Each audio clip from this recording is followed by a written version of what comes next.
Assalamualaikum warahmatullahi wabarakatuh. Perkenalkan nama saya Rita Fikawasari, NPM 055705109. Pada kesempatan kali ini saya akan menjelaskan tentang tugas 2 teori bahasa dan automata. Yang pertama ada finite state automata. Pengertian finite state automata adalah mesin abstrak berupa sistem model matematika dengan masukan dan keluaran diskrit yang dapat mengenali bahasa paling sederhana atau bahasa reguler dan dapat diimplementasikan secara nyata.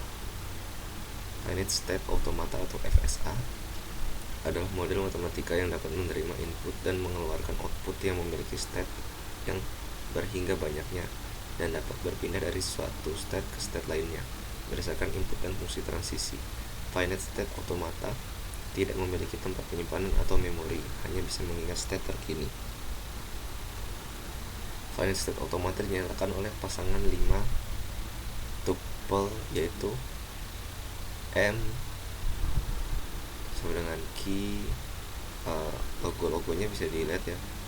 Key itu himpunan state, E itu himpunan simbol input yang berbentuk seperti huruf ini, fungsi transisi. Terus S itu state awal atau initial state, F sama dengan state akhir. Selanjutnya ada jenis finite state automata. Yang pertama ada Jupyter Deterministic Finite Automata atau DFA. Jadi suatu state ada tepat satu state berikutnya untuk setiap simbol masukan yang diterima. Deterministik artinya tertentu atau sudah tertentu fungsi transisinya. Notasi matematis DFA seperti simbol sebelumnya, F itu nama DFA, key himpunan keadaan DFA, seperti huruf E ini himpunan alfabet yang menyebutkan huruf Q ini fungsi transisi, S keadaan awal, F keadaan akhir. Dan yang kedua itu jenisnya ada Saturn, non-deterministic finite automata atau NFA. Dari suatu state ada 0, 1 atau lebih state berikutnya untuk setiap simbol masukan yang diterima. Kemudian finite state machine. Pengertian finite state machine adalah sebuah metodologi perancangan sistem kontrol yang menggambarkan tingkah laku atau prinsip kerja sistem dengan menggunakan 3 hal berikut. Yang pertama ada state atau keadaan, kedua ada event atau kejadian, dan action atau aksi. Pada suatu saat dalam periode waktu yang cukup signifikan, sistem akan berada pada salah satu state yang aktif.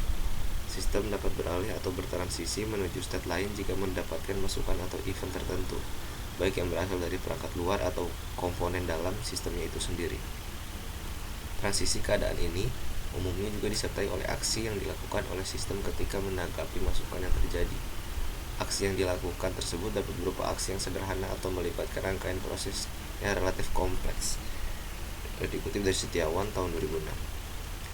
FSM diagram. Ada 2. Yang pertama, lingkaran menyatakan state. Lingkaran diberi label sesuai dengan nama state tersebut.